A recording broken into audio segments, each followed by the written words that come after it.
Hello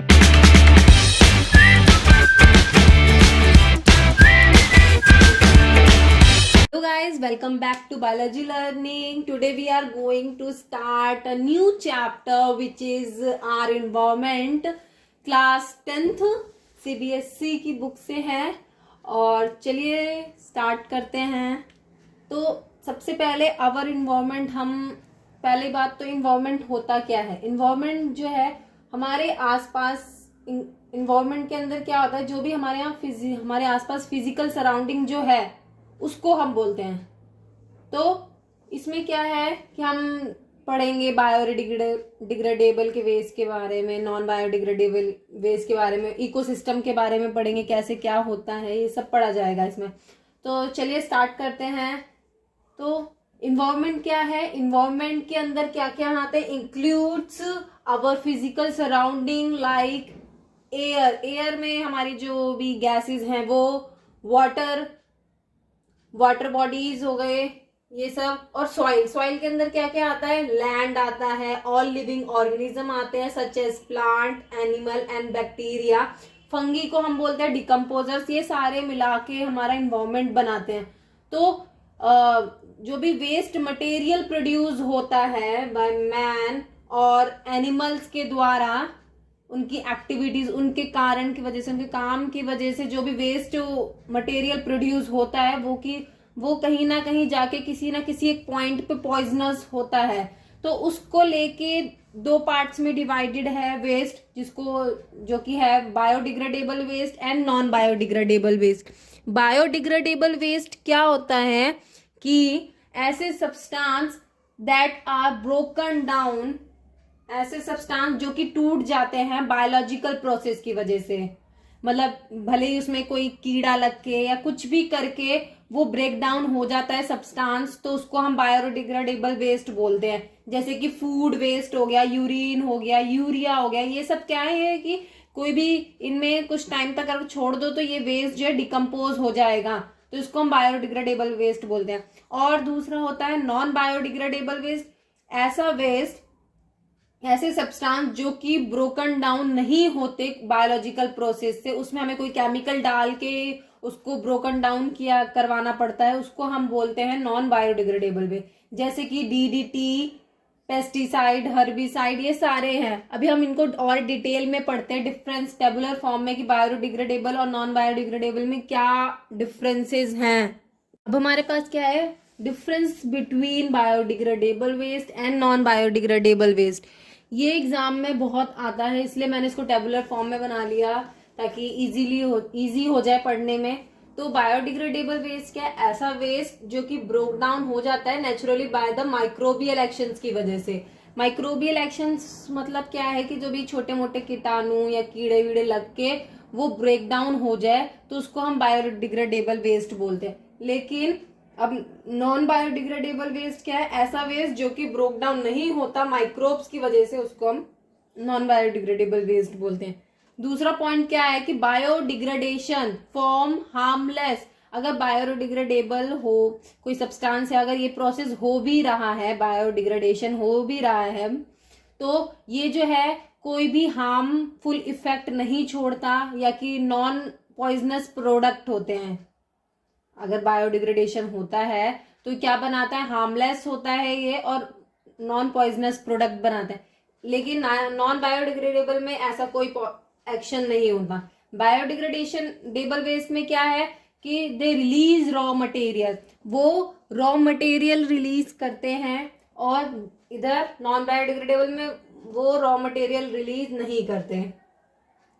इसमें biodegradable में recycling जो है वो हो सकती है, वो पॉसिबल है नेचुरली, और कोई ह्यूमन एफर्ट्स की वजह से भी रिसाइकलिंग पॉसिबल है. लेकिन नॉन बायोडिग्रेडेबल रिसाइकलिंग पॉसिबल नहीं है. मतलब रिसाइकलिंग क्या कि जैसे हमने कोई चीज है उसको हमने बायोडिग्रेडेबल वेस्ट को उसको बायोडिग्रेडेशन हुआ और वो ब्रोक डाउन हो गया नेचुरल में, तो वो क्या होगा कि वापस से सैंड में जाएगा, सैंड में मिनरल्स बन के वापस से वो अर्थ, मतलब वापस से वो आ जाएगा, तो उसको रिसाइकलिंग हो रहा है, या कोई हम ह्यूमन एफर्ट्स की वजह से भी हो सकता है. अब बायोडिग्रेडेबल का एग्जांपल क्या है, फूड वेस्ट, ट्री की लीव्स, यूरिन, फेकल मैटर, सीवेज का, एग्रीकल्चर से जो भी सीवेज निकलता है, पेपर, वुड, क्लोथ, ये सब बायोडिग्रेडेबल है। और भी बहुत सारे हैं। नॉन बायोडिग्रेडेबल के एग्जाम्पल क्या है? DDT, dichloro diphenyl trichloro ethane, insecticides, pesticides, mercury, lead, plastic, polythene bags, glass etcetera, ये सब क्या है? नॉन बायोडिग्रेडेबल वेस्ट हैं। तो अब हमारे पास क्या है कि इकोसिस्टम। अब इकोसिस्टम क्या है? एक self contain unit of living things का है। मतलब इसमें जितने भी लिविंग थिंग्स हैं वो सारे आते हैं इकोसिस्टम के अंदर, जैसे कि प्लांट, एनिमल, डिकम्पोजर्स, ये जो हैं सब इकोसिस्टम में आता है। ये तो लिविंग थिंग्स हो गए, और नॉन लिविंग थिंग्स भी, जैसे कि सॉइल, एयर, वाटर, ये सारे मिला के क्या बनाते हैं? इकोसिस्टम। एग्जाम्पल है जैसे फॉरेस्ट।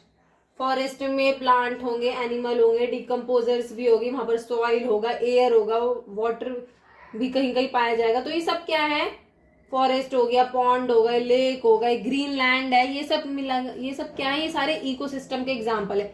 इकोसिस्टम में एनर्जी और matter are continuously exchange. Energy और मैटर जो है वो कंटिन्यूसली एक्सचेंज होती रहेगी, किस किस में? लिविंग थिंग्स में और नॉन लिविंग थिंग्स कंपोनेंट्स के बीच में। मतलब लिविंग से नॉन लिविंग में जाएगी, नॉन लिविंग से लिविंग में जाएगी, ऐसा ये चेंज होता रहता है एनर्जी का और मैटर का। एक इकोसिस्टम में, एक इकोसिस्टम नेचुरल इकोसिस्टम भी होता है और मैनमेड इकोसिस्टम भी होता है। नेचुरल इकोसिस्टम वो हो गया जैसे कि ग्रासलैंड, फॉरेस्ट, सी, डेजर्ट, ये नेचुरल इकोसिस्टम है। मैनमेड क्या हो गए? ग्रीन, गार्डन, पार्क, एक्वेरियम, ये हमने मैन्स ने बनाए हुए हैं अपना दिमाग लगा, तो इसलिए मैनमेड इकोसिस्टम। अब देखो जैसे इसको बताया हुआ है, इकोसिस्टम दो तरीके के, manmade ecosystem, natural ecosystem. Manmade ecosystem में क्या आ गया? क्रॉपलैंड, एक्वेरियम, पार्क, गार्डन, ये सब आ गया। नेचुरल इकोसिस्टम में दो पार्ट्स में डिवाइडेड है, टेरेस्ट्रियल इकोसिस्टम, लैंड इकोसिस्टम, और क्या है? Aquatic ecosystem. एक्वेटिक इकोसिस्टम में क्या है? दो पार्ट्स में डिवाइडेड है, मैराइन इकोसिस्टम और फ्रेश वाटर इकोसिस्टम। मैराइन का एग्जांपल है सी, ओशियन, जिसमें खारा पानी मिलता है, उसको हम मैराइन एक्वेटिक इकोसिस्टम बोलते हैं। फ्रेश वाटर क्या है? फ्रेश वाटर का एग्जांपल है रिवर, पॉन्ड, लेक, ये सब। टेरेस्ट्रियल के एग्जांपल क्या क्या है? फॉरेस्ट, डेजर्ट, ग्रासलैंड, ये सारे एग्जांपल हैं टेरेस्ट्रियल इकोसिस्टम के। अब क्या है? Components of ecosystem. तो इकोसिस्टम के क्या क्या कंपोनेंट्स है? दो पार्ट्स हैं, दो कंपोनेंट्स है। पहला है बायोटिक कंपोनेंट और दूसरा है एबायोटिक कंपोनेंट। तो बायोटिक कंपोनेंट भी जो है वो, बायोटिक कंपोनेंट्स क्या है? जिसमें बायो रिलेटेड है लिविंग कुछ है, उसको बायो बोलते हैं। तो ऐसे बायोटिक कंपोनेंट जो हैं वो भी 3 टाइप्स के हैं। पहला है प्रोड्यूसर, दूसरा है कंज्यूमर्स एंड तीसरा है डिकम्पोजर्स। तो प्रोड्यूसर क्या है? जितने भी ग्रीन प्लांट्स हैं या जो भी ब्लू ग्रीन एल्गी हैं जो कि अपना खाना खुद बनाते हैं फोटोसिंथेसिस की मदद से, उनको हम प्रोड्यूसर्स बोलते हैं। और प्रोड्यूसर्स को हम ऑटोट्रॉप्स भी बोलते हैं। अब क्या है? प्लैंकटॉन्स जो हैं वो बहुत ही वेरी माइन्यूट ऑर्गेनिज्म है जो कि फ्री फ्लोट करते हैं, किसमें? वाटर की सरफेस पे, जो कि है पॉन्ड, लेक, रिवर, इनके सरफेस पे फ्लोट करते हैं, तो इनको हम प्लैंकटॉन्स बोलते हैं। अब प्लैंकटॉन्स जो हैं वो भी 2 टाइप्स के हैं। अगर माइक्रोस्कोपिक एक्वेटिक प्लांट है और वो फ्री फ्लोट कर रहा है वाटर पे, तो उसको फाइटोप्लैंक्टन बोलेंगे। लेकिन अगर कोई माइक्रोस्कोपिक एक्वेटिक एनिमल है जो कि फ्री फ्लोट कर रहा है वाटर में, उसको हम जू प्लैंक्टॉन्स बोलते हैं। एग्जाम्पल है प्रोटोजोआ। अब दूसरा है कंज्यूमर। कंज्यूमर क्या है? प्रोड्यूसर तो हो गए जो अपना खाना खुद बनाते हैं, लेकिन कंज्यूमर्स क्या है? कंज्यूमर वो ऑर्गेनिज्म होते हैं जो कंज्यूम करते हैं। प्रोड्यूसर ने जो बनाया उसको कंज्यूम करेंगे, consume other organism on their products, उनके प्रोडक्ट या उनके प्रोडक्ट्स को यूज करते हैं अपने फूड के लिए, उसको हम कंज्यूमर्स बोलते हैं। एग्जाम्पल है और जितने भी एनिमल्स हैं वो सारे एग्जाम्पल्स आते हैं इसमें ही, कंज्यूमर्स में। तो कंज्यूमर्स भी जो है 4 पार्ट्स में डिवाइडेड है, हर्बीवोरस, कार्निवोरस, पैरासाइट, ओमनीवोरस। तो हर्बीवोरस क्या है? जो भी ग्रास ईटर्स हैं, जितने भी एनिमल्स हैं ग्रास ईटर्स हैं, उनको हम हर्बीवोरस बोलते हैं। एग्जाम्पल है काउ, डियर। कार्निवोरस क्या है, जितने भी फ्लैश ईटर है, मांस खाने वाले जितने भी हैं ऑर्गेनिज्म, उनको हम कार्निवोरस बोलते हैं। एग्जाम्पल लायन और टाइगर। पैरासाइट्स क्या होते हैं, जो कि ऐसे ऑर्गेनिज्म हैं जो कि रहते भी वहीं हैं और वहीं से खाना भी खाते हैं, होस्ट की बॉडी में रहेंगे भी, होस्ट के कोई ऑर्गेनिज्म के ऊपर रहना और वहीं से उनको न्यूट्रिशन अपना लेना, फुलफिल करना, उसको हम पैरासाइट्स बोलते हैं। जैसे कि एग्जाम्पल है प्लाज्मोडियम, लाइस, ये सब पैरासाइट्स। ओमनीवोरस क्या होते हैं, जो कि ऐसे ऑर्गेनिज्म जो फ्लैश भी खाते हैं, मतलब जो मांस भी खाते हैं और जो प्लांट्स भी खाते हैं, दोनों फीड करते हैं, उसको हम ओमनीवोरस बोलते हैं। जैसे कि ह्यूमन बींग्स होते हैं ये। अब क्या है कि और कार्निवोरस में क्या है कि थर्ड है हमारे पास कार्निवोरस में एक बात और ये भी है कि इसमें क्या होता है कि first order of primary carnivorous में भी बटा हुआ है, सेकेंडरी कार्निवोरस में भी बटे हुए हैं एनिमल्स, और टर्शरी में भी बटे हुए हैं। ठीक है, अब प्राइमरी कार्निवोरस में कौन कौन आते हैं, वो आते हैं snake, wild cat, jackal, frog, ये सब प्राइमरी कार्निवोर्स में आते हैं।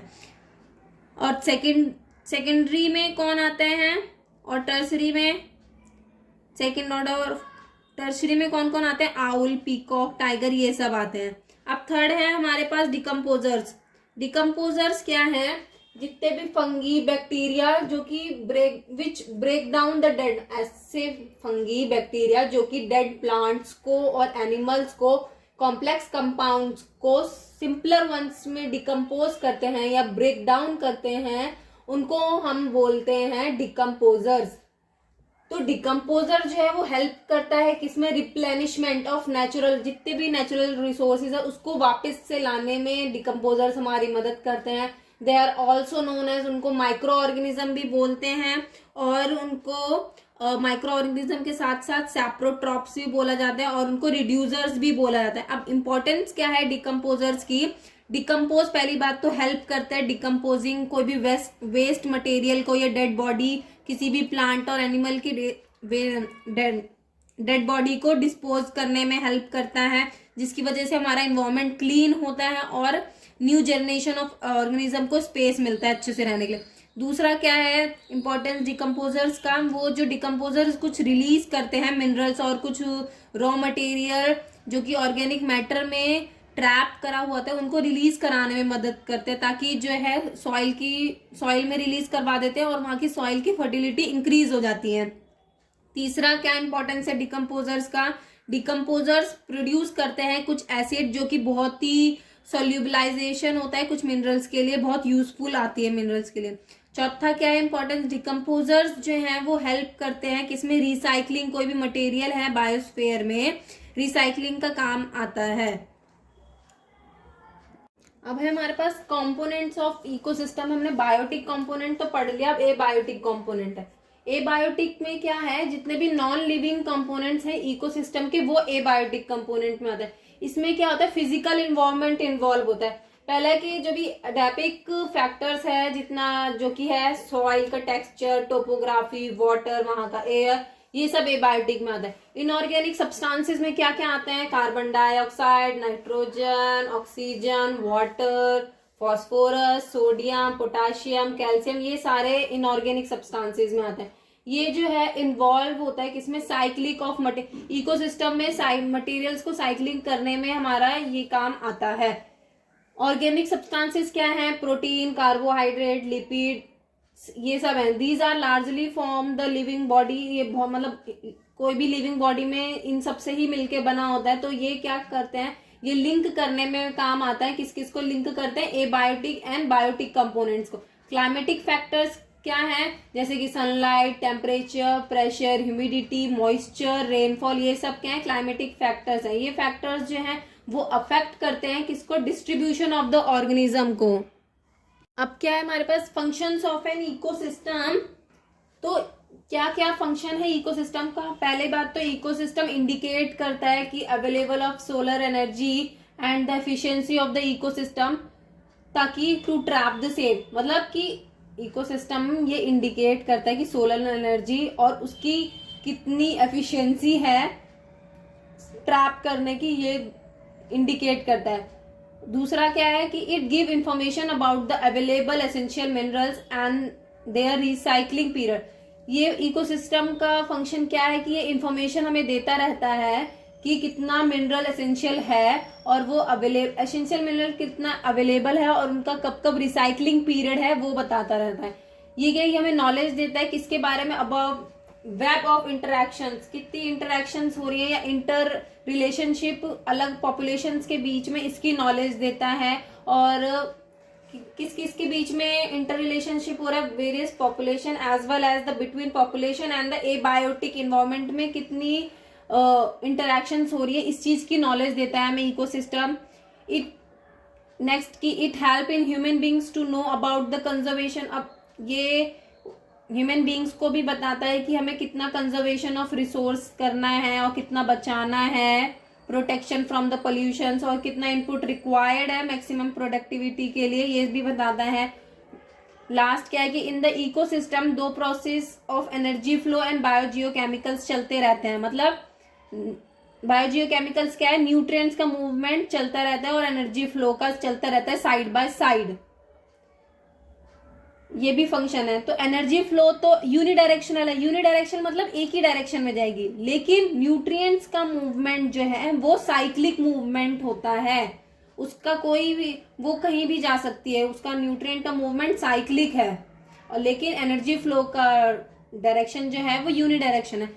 थैंक यू, होपफुली आपको मेरी वीडियो पसंद आई है। अगर पसंद आई है तो लाइक करें, सब्सक्राइब करें और कमेंट करें इस वीडियो पे। और मुझसे इंस्टाग्राम पे बात करने के लिए मैंने इंस्टाग्राम की आईडी नीचे डाली हुई है, उस पे जाके मेरे को देखें, मेरे से बात करें।